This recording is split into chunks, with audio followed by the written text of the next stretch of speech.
যতদিন বৈষম্য থাকবে ততদিন কমিউনিস্ট আন্দোলনের প্রয়োজন শেষ হবে না। বর্ষিয়ান সিপিআইএম পার্টির সদস্য সমীর চক্রবর্তীর জীবনের সংগ্রাম যেন ঠিক এই কথারই বাস্তব উদাহরণ।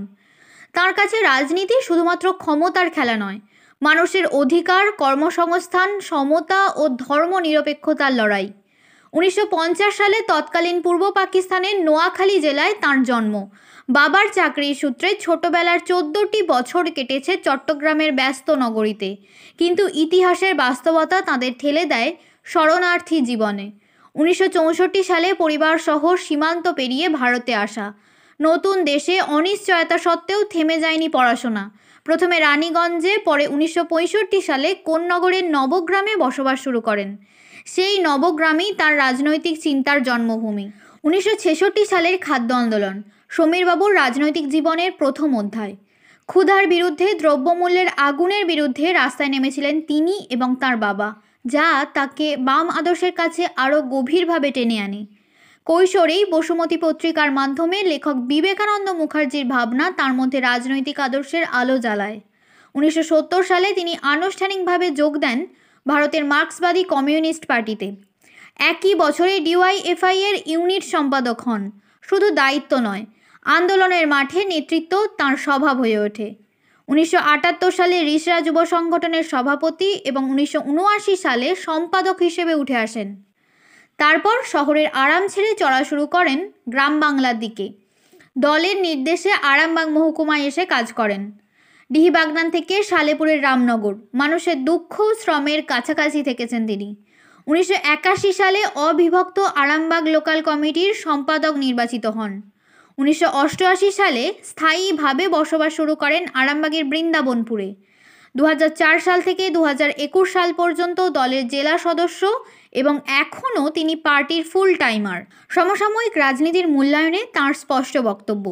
প্রধানমন্ত্রী নরেন্দ্র মোদী দেশকে বিক্রি করে দিচ্ছেন, আর মুখ্যমন্ত্রী মমতা ব্যানার্জি এই রাজ্যকে জাহান্নামের দিকে ঠেলে দিচ্ছেন। ধর্মের নামে বিভাজন এবং স্বেচ্ছাচারী শাসন ব্যবস্থার বিরুদ্ধে তাঁর অবস্থান অত্যন্ত দৃঢ়। তার বার্তা স্পষ্ট: শিল্প চাই, কর্মসংস্থান চাই, গণতন্ত্রের সংগঠন চাই। মন্দির মসজিদ উদ্বোধনের রাজনীতি নয়, দরকার শিল্প কারখানা উদ্বোধনের রাজনীতি। তিনি জানান, বৈষম্য বিরোধী লড়াই শুধু রাজনৈতিক কর্তব্য নয়, এটি মানবতার প্রথম শপথ। বৈষম্যহীন সমাজই ভবিষ্যতের একমাত্র বিকল্প। আপনি দীর্ঘদিন ধরে পার্টির জেলা সদস্য ছিলেন, তো এই পার্টির বিষয়টা আগে আসবে, তার আগে একটু জানবো আপনার ছেলেবেলা, এটা যদি আমরা একটু বলেন। আমার ছেলেবেলা মানে আমার জন্ম 1950 সালে, এখন বাংলাদেশের নোয়াখালী জেলার ফেনী সাব ডিভিশনের ফুলগাজীতে। আর আমার বাবা চাকরি করতেন চট্টগ্রামে। সুতরাং বাবার বাবার চাকরির সূত্রে আমার ছোটোবেলা মানে একদম 1 বছর বয়স থেকে 13-14 বছর বয়স পর্যন্ত চট্টগ্রামেই কাটে। তারপরে 1964 সালে আমার যখন 14 বছর বয়স, তখন আমরা 2 ভাই আমরা চট্টগ্রাম থেকে এই বাংলায় মানে ভারতবর্ষে চলে আসি। এসে আমরা ওখানে রানীগঞ্জে আমার জ্যাঠতো দাদা কলিয়ারিতে কাজ করতেন, তো ওর কাছেই আমরা থাকতাম। রানীগঞ্জ স্কুলে আমি 7-8 পড়েছি। তারপর আমার বাবা ওই 65 সালেই চলে আসেন, ওই চাকরির সমস্ত শর্তগুলো পূরণ করে এইখানেই অক্টিভিয়া স্ট্রিট বলে একটা চা কোম্পানিতে, ওখানেও কাজ করতেন। এখানেও এসে ওইখানে পুনর্বাহ। তারপরে নবগ্রাম, কোন্নগরের নবগ্রামে আমরা থাকতে আরম্ভ করি। এই ক্লাস 9 থেকে ক্লাস 11 পর্যন্ত আমি নবগ্রাম বিদ্যাপীঠেই পড়াশোনা করেছি। তারপর আরামবাগে আসা মানে আমি 1970 সালে ভারতের কমিউনিস্ট পার্টির মার্ক্সবাদীর সদস্যপদ পাই। আমার রাজনীতির শুরুটা হচ্ছে প্র্যাকটিক্যালি 66 সালের খাদ্য আন্দোলন। এই খাদ্য আন্দোলনে আমি যোগ দিই। তখন কোনো রাজনৈতিক মতাদর্শে উপর দাঁড়িয়ে যে যোগ দিয়েছি তা নয়। সেটা কি কোন্নগরে থাকতে থাকতে ওখানে 66 সালে খাদ্য আন্দোলনে যোগ দিই। এবং সক্রিয়ভাবেই যোগ দিই, একদম সক্রিয়ভাবে। পুলিশের বিরুদ্ধে যেসব লড়াই ফড়াই হয় তাতে যারা অংশগ্রহণ করেছিল আমিও তাদের সাথে ছিলাম। ওইখানে নেতৃত্ব দিয়েছে কেউ, এরকম কিছু ছিল না। হ্যাঁ, যে কেউ নেতৃত্ব দিয়েছে, কিন্তু কোনো একজন লিড করেছে, তাকে ধরে আমরা এগিয়েছি। পরবর্তীকালে তাদের একটা বড় অংশ সিপিআইএমে যোগ দিয়েছে।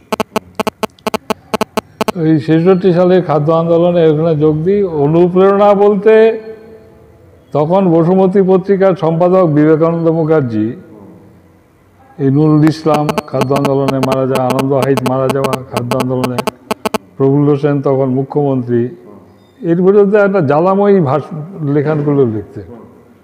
আমি যদি অনুপ্রাণিত হই তাহলে হচ্ছে বিবেকানন্দ মুখার্জির লেখাতে অনুপ্রাণিত হয়েছি, খাদ্য আন্দোলনে যোগ দিই। তারপরে ৬৭ সালে যখন হচ্ছে নির্বাচন আসে, আমার বাবাও পার্টির সদস্য ছিলেন।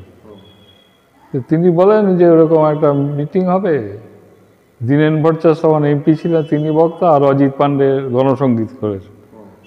যে বাবাই বলে মিটিংটা যাবি? আমি বললাম হ্যাঁ যাবো। এই যাওয়া শুরু করেছি, সেই পথ চলা আজ পর্যন্ত চলছে। জেলা সদস্য পদে কখন আপনি? জেলা সদস্য পদের হচ্ছে আমি রিক্সাতে থাকতে থাকতেই 1970 সালে যুব ফেডারেশনের একটা ইউনিটের সেক্রেটারি হই। তারপরে 78 সালে আমি রিক্সা যুব ফেডারেশনের সভাপতি, আর 79 সালে হচ্ছে আমি রিক্সা যুব ফেডারেশনের সম্পাদক হই। এই 79 সালেই হচ্ছে আমি আমাদের পার্টির জেলাতে একটা চিঠি লিখি যে আমি গ্রাম অঞ্চলে কাজ করতে চাই। তখন আমাদের পার্টির নেতৃত্ব, বিজয় মোদকের নেতৃত্বে একটা শক্তিশালী নেতৃত্ব ছিলেন। পরিতোষ চ্যাটার্জি, তিনি আমাকে ডাকেন, তিনি আমাদের রাজ্য কমিটির সদস্য ছিলেন। ডেকে সাংসারিক কথাবার্তা এইসব বলে টলে, তারপরে একটা সময় বলে তুমি আরামবাগে যেতে আরম্ভ করো। তো 1980 সালের জুন মাসে আমি আরামবাগে যাতায়াত শুরু করি, এবং ওই জুন মাসেই হচ্ছে আমি আরামবাগে থেকে যাই। প্রথমে গৌরহাটিতে ডি বাগানের গৌরাঙ্গ ভট্টাচার্য আমাদের পার্টির সদস্য ছিলেন, মারা গেছে, ওর বাড়িতে ছিলাম। তারপরে পার্টিতে বসে ঠিক হয় কোথায় থাকবে। আমাদের সালেপুর একের পার্টি নেতা জয়দেব কোলে, তিনি বলেন যে সমিতা আমাদের বাড়িতেই থাকবো। তারপরে 80 সালের প্রায় 80 সাল থেকে 81 সাল পর্যন্ত ওর বাড়িতেই থাকতাম, রামনগরেই থাকতাম। 1981 সালের নভেম্বর মাসে আরামবাগ লোকাল কমিটির, সিপিআইএমের লোকাল কমিটির সম্মেলন হয়। সেই সম্মেলন থেকে আমি সম্পাদক নির্বাচিত হয়ে যাই। লোকাল কমিটির সম্পাদক? হ্যাঁ। কত সাল আনুমানিক? 81 সালের নভেম্বর। তখন ওই পুরোটা নিয়ে 15টা অঞ্চল, একটা পৌরসভা নিয়েই হচ্ছে, তখন ভাগ হয়নি, একটাই লোকাল কমিটি, তার সম্পাদক হয়ে যায়। স্বাভাবিকভাবে তখন এসে আমাকে আরামবাগ শহরে ওই সতীতলায় বাড়ি ভাড়া নিয়ে থাকতে হয়। পরে আমি 88 সালে বৃন্দাবনপুরে বাড়ি তৈরি করে ওইখানে, মূলত আমার স্ত্রী, তিনি চাকরি করেন, একটা স্কুলে গ্রুপ ডি কর্মচারী ছিলেন, বাড়ি তৈরি করেন, ওইখানে চলে যায়। আমি জানতে চাই জেলা সদস্যের আপনার পদটা কতদিন কেটেছিল? ও তো 2004 থেকে 2021। তারপর এখন বর্তমানে আপনি কি পদে আছেন? এখন পার্টির সদস্য। পার্টির সদস্য? এখন কি আপনি ফুল টাইমার পার্টি? হ্যাঁ, পার্টির সদস্য। আমি 80 সালে জুন মাসে হোল টাইমার হই। আচ্ছা, ওই এত বছর ধরে হোল টাইমারই আছে, 46 বছর ধরে, 45-46 বছর ধরে হোল টাইমার। এবার আসন্ন বিধানসভা নির্বাচন, তো আপনি কি মনে করেন বামফ্রন্ট ক্ষমতায় আসতে পারে? এখনই সেই পরিবেশ আছে বলে আমি নিজে ব্যক্তিগতভাবে মনে করি না। বামফ্রন্ট ক্ষমতায় চলে আসবে এরকম কোনো পরিস্থিতি, এরকম আজগুবি পরিস্থিতি, আজগুবি ব্যাখ্যা, এটা তো আমি বিশ্বাস করি না। বৈজ্ঞানিকভাবে বিশ্লেষণ করলে সারা দেশের যা বা রাজ্যের যা পরিস্থিতি আছে, সিপিআইএমের সাংগঠনিক অবস্থা জায়গা যা আছে, পরিস্থিতি অনুকূলে, পরিস্থিতি তৃণমূলের বিরুদ্ধে, কিন্তু এই বিরুদ্ধে যাওয়ার জন্য, কারণ পরিস্থিতি শুধু থাকলে না, নির্ভর করে সংগঠনের উপর। প্রথম কথা সংগঠন, দ্বিতীয় কথা সংগঠন, তৃতীয় কথা সংগঠন। সেই সাংগঠনিক অবস্থা সিপিআইএমের সারা রাজ্যে এখনো পর্যন্ত পোক্ত অবস্থায় নেই। সুতরাং মানুষের কাছে যাওয়ার মতো লোকেরও অভাব আছে। সুতরাং মানুষের তৃণমূলের বিরুদ্ধে ক্ষোভ আছে, কিন্তু এই ক্ষোভটাকে কাজ লাগিয়ে সিপিআইএম এটাকে ব্যবহার করে একবার ক্ষমতায় চলে আসবে, এই মুহূর্তে এরকম অবস্থা আছে বলে আমি ব্যক্তিগতভাবে মনে করি না। কোথাও কোথাও কোনো আসন টাসন পেতে পারে। আচ্ছা, পশ্চিমবাংলার যা বর্তমান যা পরিস্থিতি, আপনার দৃষ্টিভঙ্গিতে বিভিন্ন রাজনৈতিক দল তো আছে, কোন রাজনৈতিক দল পশ্চিমবাংলার বুকে অত্যন্ত বিপজ্জনক এবং ক্ষতিকারক বলে মনে করেন? পশ্চিমবাংলার বুকে সবচেয়ে, সারা দেশের বুকেও পশ্চিমবঙ্গের বুকেও সবচেয়ে ক্ষতিকারক দল হচ্ছে বিজেপি। বিজেপি সাম্প্রদায়িক দল শুধু নয়, সাম্প্রদায়িকতার সাথে সাথে এই কর্পোরেটের সাথে একটা গাঠবন্ধন করে শ্রমজীবী মানুষ, গরিব মানুষ, কৃষক সমাজ, সমস্ত অংশের, মধ্যবিত্ত সমাজ, সমস্ত অংশের উপরই হচ্ছে আক্রমণ চালাচ্ছে। প্রকৃত অর্থে সমাজের সমস্ত গরিব অংশের শত্রু হচ্ছে বিজেপি, কারণ এরা বড় লোকদের স্বার্থ রক্ষা করা ছাড়া অন্য কোনো তাদের কোনো। আচ্ছা, এই বিভিন্ন দিকে আপনার বিভিন্ন রাজনৈতিক দল এসেছে, বিভিন্ন দিকে প্রার্থী দেওয়া হয়। তো এই প্রার্থী যদি দেওয়া হয়, তাহলে একটা ভোট কাটাকুটির ব্যাপারটা একটা থাকছে। তাহলে কি এটা মনে হচ্ছে না যে বর্তমান যে শাসক দল তাদেরকেই একদিক থেকে সাহায্য করা, কোনো একক শক্তির পক্ষে কি পরিবর্তন আনা সম্ভব বলে আপনি মনে করছেন? না, ভারত, পশ্চিমবাংলায় এখন পর্যন্ত একক কোনো শক্তি, সেগুলো শক্তি, কিন্তু বামপন্থীরা ধর্মনিরপেক্ষ শক্তিকে নিয়ে যদি একটা জোট বাঁধতে পারে প্রকৃত অর্থে, তাহলে প্রচণ্ড একটা বাধার মধ্যে তৃণমূল কংগ্রেস পড়বে, এটাতে কোনো সন্দেহ নেই। হারতে পারবে না হয়তো সবটা, কিন্তু প্রচণ্ড একটা বাধার মধ্যে খুব নির্বিঘ্নে একেবারে জিতে যাবে এরকম হবে না। কমিউনিস্ট পার্টি বা বামপন্থীরা বর্তমান যে আমাদের যুগ, যে বিশ্বায়নের যুগ, আধুনিকতার যুগ এসেছে, আপনি যে সময় পার্টি করে এসেছেন, অনেক এখন আপনার যথেষ্ট আপনার বয়সও হয়েছে, তো আপনি কি মনে করেন পার্টিতে দলের কিছু সংশোধন বা সংস্কারের প্রয়োজন আছে? দলেতে পার্টি সংস্কার আমাদের সব সময় হচ্ছে, কমিউনিস্ট পার্টিতে সংস্কার সব সময় হয়, বিভিন্ন পার্টি কংগ্রেসে সংস্কারের পদ্ধতি ঠিক করা হয়। সংস্কার একটা প্রক্রিয়া, কমিউনিস্ট আন্দোলনে সংস্কার একটা প্রক্রিয়া। সুতরাং এটা নতুন করে এখনই লাগবে এরকম নয়, এটা 80 সালেও ছিল, এখনও আছে, এখনো চলছে, এইভাবেই চলছে। সবাই তো বলে ধর্মনিরপেক্ষতা, তো আসলে কি ধর্মনিরপেক্ষ হওয়া সম্ভব? এটা আপনি কি বলবেন? ধর্মনিরপেক্ষভাবে চলা, মানুষ ধর্ম নিয়েই বেঁচে থাকে, তো এই দৃষ্টিভঙ্গিটা আমরা কীরকম, আমাদের যদি একটু বলেন। ব্যক্তিগতভাবে ধর্ম পালন করা আর ধর্ম নিরপেক্ষতার মধ্যে হচ্ছে বেসিক্যালি তফাৎ আছে। ব্যক্তিগতভাবে আমি সমীর চক্রবর্তী, আমি হিন্দু ঘরের সন্তান। হিন্দু ধর্মের সংস্কৃতি পালন করা নির্ভর করে আমার উপর, জায়গা আমি করি কি না করি, যদি কেউ করে থাকে। কিন্তু ধর্ম নিরপেক্ষ মানে হচ্ছে অন্য ধর্মের উপরে আঘাত করবে না, এইটাই ধর্ম নিরপেক্ষ। ধর্ম পালন করাটা, ধর্ম পালন আর অন্য ধর্মের উপরে আঘাত, দুটোর মধ্যে হচ্ছে তফাৎ রয়েছে।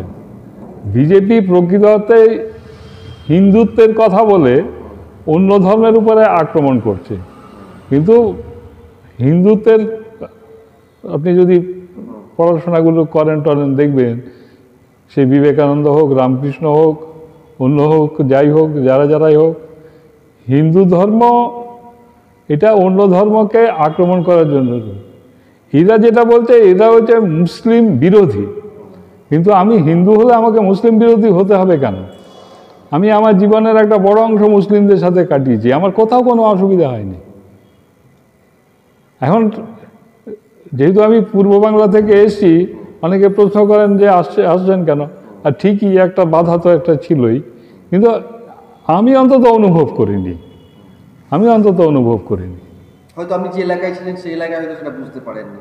এটা তাহলে সে মুসলিম প্রধান জায়গা ছিল। আমি আমার 14 বছর জীবনের মুসলিম প্রধান জায়গায় কাটিয়েছি। আমি রাজনীতি করতে এসেও রিসাতে বস্তি অঞ্চলে চটকল শ্রমিকদের সাথে কাটিয়েছি। না, ওটা তো আপনি আপনার অভিজ্ঞতা থেকে বলছেন, কিন্তু এটাও কি একবারে উড়িয়ে দেওয়ার মতো বিষয় কি, যারা ধরুন ওই বাংলা থেকে পারে বাংলা এসেছে, অনেক হ্যাঁ, কষ্ট- একটা আক্রমণ তো অনেক কষ্ট নিশ্চয়ই করেই এসেছেন, কষ্ট করে তো এসছে, ছেড়ে দিয়ে। কষ্ট করে তো এসছে বটেই। তো সেটা তো একটা ইতিহাস তো নিশ্চয়ই আছে। হ্যাঁ, সেই তো আছে। সেখানে ধর্মের বিষয়টা তো উঠে আসে কিছুটা হলেও। না, একই কথা। এইখানে যেমন হিন্দুত্বের কথা বলে, ওইখানে মুসলিমদের এইখানে যেমন যে ভারতবর্ষটা হিন্দুদের রাষ্ট্র হবে, ওরা হচ্ছে পাকিস্তানটা হচ্ছে মুসলমানদের রাষ্ট্র হবে, সুতরাং হিন্দুরা ভাগো। আচ্ছা, এই বিগত বোধহয় প্রায় 1 বছর হয়তো হতে চললো, আপনাদের বোধহয় হুগলি জেলাতে বোধহয় একটা জেলা সম্মেলন হয়েছিল। তো সেখানে দেখা গিয়েছিল সম্মেলনের গেটে ঠাকুর রামকৃষ্ণদেবের ছবি, রাজ্য সম্মেলন। রাজ্য সম্মেলন। তো এটা কি বামফ্রন্ট কি মনে করছে যে না, ধর্মীয় ভাবাবেগ পার্টির মধ্যে রাখা দরকার? না, ধর্মীয় ভাবাবেগ নয়, ধর্মীয় সংস্কার। আচ্ছা, রামকৃষ্ণকে আমরা যেভাবে করি, এই যে যত মত তত পথ, তিনি একেবারে হিন্দু হয়ে তুমি অহিন্দুদের ঘৃণা করো, এই কথা তার বলে। রামকৃষ্ণ, রামমোহন এদেরকে সংস্কারক হিসাবে, হিন্দু ধর্মের সংস্কারক হিসাবে হচ্ছে আমরা দেখি। সুতরাং সেই সংস্কারটাকে নিয়ে হচ্ছে আজকের যুগে এই সংস্কারের প্রশ্নটা একটা গুরুত্বপূর্ণ প্রশ্ন। রামকৃষ্ণকে সেইভাবেই হচ্ছে, সেইভাবে দৃষ্টিভঙ্গিতেই আমরা রামকৃষ্ণকে রেখেছি, বা এই রামকৃষ্ণের ছবি, রামকৃষ্ণের বক্তব্য এসব। আচ্ছা, সোমনাথ চট্টোপাধ্যায়, অনিল বসু, এই সমস্ত নেতাদের পার্টি থেকে সাসপেন্ড, আজকের দিনে দাঁড়িয়ে কি মনে হয় এটা কি সঠিক সিদ্ধান্ত ছিল পার্টির? খুব জটিল বিষয়। এই বিষয়ে না, আপনার এখন তো ব্যক্তিগত মতামত আমরা চাইছি। না, ব্যক্তিগত মতামত মানে বা পার্টির অভ্যন্তরে এটা নিয়ে কি আলোচনা হয়, বা এটা নিয়ে কোনো আফসোস হয়, এই বিষয়টা?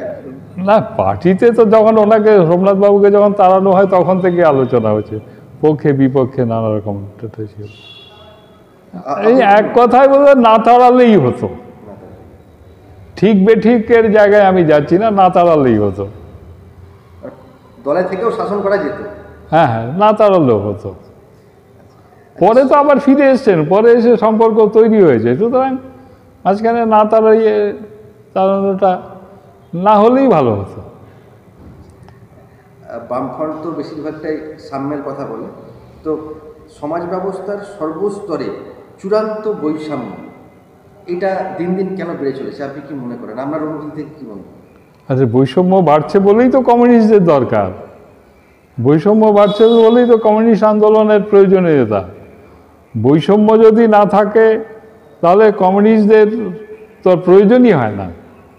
সমাজটা যদি বৈষম্যহীন হয়ে যায় তাহলে আর কমিউনিস্ট পার্টির দরকার হয় না, কারণ বৈষম্যহীন সমাজই তো কমিউনিস্টরা চায়।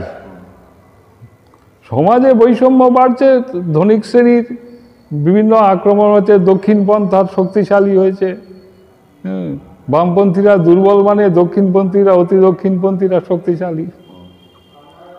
দুজন কবির নাম বলবো, কাকে বেশি, দুজন কবির নাম বলবো, কাকে বেশি আপনার সব থেকে পছন্দের, কাজী নজরুল ইসলাম নাকি কবি সুকান্ত ভট্টাচার্য? ওইভাবে তো আমার ব্যক্তিগতভাবে রবীন্দ্রনাথ এবং সুকান্ত। এই যে প্রধানমন্ত্রী নরেন্দ্র মোদী, মুখ্যমন্ত্রী মমতা বন্দ্যোপাধ্যায়, এদের মধ্যে কে বেশি সফল বলে মনে করেন? মানে কীভাবে সফল? প্রধানমন্ত্রী দেশটাকে কীভাবে এগিয়ে নিয়ে যাচ্ছে, বা আমাদের মুখ্যমন্ত্রী রাজ্যটাকে কীভাবে এগিয়ে নিয়ে যাচ্ছে? একজন দেশটাকে বিক্রি করে দিচ্ছে, আর একজন দেশটাকে হচ্ছে জাহান্নামে, রাজ্যটাকে জাহান্নামে পাঠিয়ে দিচ্ছে। দুর্নীতি, লুম্পেনদের ব্যবহার করে রাজ্যটার দিকে না করে একবার নিজের স্বেচ্ছাচারিতা করে রাজ্যটাকে জাহান্নামের পথে টানে, আর একজন দেশটাকে বিক্রি করে দিচ্ছে। তো এই যে দেশ বিক্রির কথা বলছেন, তাহলে মানে দেশটাকে বিক্রি করা মানে দেশের সম্পদ, দেশটাকে বিক্রি করা মানে এটাই। হ্যাঁ, দেশের সম্পদ। তো কেন্দ্রে কেমন সরকার দরকার বা কেমন দল নির্বাচিত হওয়া দরকার যেটা দেশের পক্ষে মঙ্গলজনক হবে, এটা কি মনে হয়? দেশে এখন এই মুহূর্তে একটা ধর্মনিরপেক্ষ সরকার দরকার। তারপরে উন্নয়ন, তো সরকারের দায়িত্ব তো উন্নয়ন করা, চাকরি দেওয়া, হ্যাঁ, কলকারখানা তৈরি করা। এখন কি হচ্ছে, দুটোই হচ্ছে, দুটো নাম বললেন, দুটোই একজন 14 সাল থেকে, একজন 12 সাল থেকে একটা কারখানা উদ্বোধন করেছে দেখাতে পারবেন না, কিন্তু মন্দির মসজিদ, বিশেষ করে মন্দির এই উদ্বোধন হয়ে যাচ্ছে। কারখানা আমরা এই বয়সেও বা আমরা চাই কারখানার উদ্বোধন হোক, মন্দির মসজিদও ও তো নর্মালি হবে, যারা যারা করা দরকার আছে তারা করবে। সরকার কেন হচ্ছে ধর্মীয় হস্তক্ষেপ করবে? সরকারের কাজ তো ধর্মীয় হস্তক্ষেপ করা না, ধর্মীয় অনুষ্ঠান করা সরকারের কাজ না। আপনি 60-এর দশক থেকে পার্টির সঙ্গে যুক্ত আছেন, তো কোথাও কি আপনার মনে হচ্ছে পার্টি কর্মীদের মধ্যে আস্তে আস্তে সেই মূল্যবোধ, মানবিকতা, মানসিকতা ধীরে ধীরে লোপ পাচ্ছে? মূল্যবোধ একটা সামাজিক ব্যাধি। কমিউনিস্টরা এই সমাজের অংশ, এরা কেউ আকাশ থেকে আসেনি। সুতরাং সমাজে মূল্যবোধের যখন অবক্ষয় হয়, কমিউনিস্টদের মধ্যে মূল্যবোধের অবক্ষয় হয়। সামাজিক জীব হিসাবে সমাজের অবক্ষয় হচ্ছে, মূল্যবোধের অবক্ষয় হচ্ছে। অবশ্যই কমিউনিস্ট পার্টির সদস্যরা এই সমাজবদ্ধ জীব হিসাবে যে মূল্যবোধের যে সমস্যা, যে অবক্ষয়, তা শরিক বই কি। এই আধুনিক যুগে যুব সমাজ যেভাবে পড়াশোনা করছে, যেভাবে মেধা তৈরি হচ্ছে, সেটা কতটা আগামী দিনের পক্ষে স্বাস্থ্যকর বলুন বা কতটা দেশের পক্ষে মঙ্গলকর, এটা কীভাবে বলবেন? মেধার সর্বনাশ করার একটা পরিকল্পিতভাবে, কারণ মেধা যত বাড়বে সেই মেধার উপরে দাঁড়িয়ে হচ্ছে এই সমাজ ব্যবস্থার, তার মূল্যায়ন করে সমাজ ব্যবস্থার এই যে অবক্ষয়, তার বিরুদ্ধে লড়াই হয়। সুতরাং পুঁজিপতিরা এবং তাদের রাজনৈতিক দলগুলো, তারা এই মেধাকে খতম করার জন্য তাকে চেষ্টা করে। আজকে মেধার উপরে আক্রমণ একটা বড় আক্রমণ, এটা নানা রকম, এআই হোক, অন্য হোক, নানা রকম হোক, মেধার উপরে একটা আক্রমণ হচ্ছে। মেধার বৃদ্ধির নাম করে মেধার উপরে আক্রমণ হচ্ছে। এই মেধা না থাকলে একটা দেশে তো অধপতন এমনি চলে যাবে। মেধাটা যদি না থাকে, শুধু বাহুবল দিয়ে হচ্ছে তো দেশ চলে না। দেশ চালানোর ক্ষেত্রে মেধা একটা গুরুত্বপূর্ণ বিষয়। সেই মেধাটাই হচ্ছে আমাদের রাজ্যে, আমাদের দেশে অবক্ষয় হচ্ছে। এবং দেখবেন যে মেধার যেখানে জন্ম হচ্ছে, সে জওহরলাল নেহরু ইউনিভার্সিটি হোক, যাদবপুর হোক, এই ধরনের ইউনিভার্সিটির উপরই হচ্ছে শাসক শ্রেণী, সে আমাদের রাজ্যে তৃণমূল হোক কি বিজেপি হোক দিল্লিতে, সেখানে হচ্ছে আক্রমণ করছে। কারণ মেধা শক্তিকেই তারা নষ্ট করতে চাইছে, এসে দেশে সর্বনাশ হবে। শীততাপ নিয়ন্ত্রিত অত্যাধুনিক রেস্টুরেন্ট ময়ূখ রেস্টুরেন্ট। এখানে পাবেন চাইনিজ, পোলাও, বিরিয়ানি, তন্দুরি সহ সমস্ত রকম খাবার। এছাড়াও কাস্টমারদের সুবিধার্থে হোম ডেলিভারির বিশেষ ব্যবস্থা রয়েছে। পাশাপাশি যে কোনো অনুষ্ঠানের জন্য ভাড়া দেওয়া হয়। আমাদের ঠিকানা থানাকুল হেলান সংলগ্ন তিলক চক। Phone number 8617492616 9732162360। সেরা খাবারের স্বাদ পেতে আজই আসুন ময়ূখ রেস্টুরেন্টে।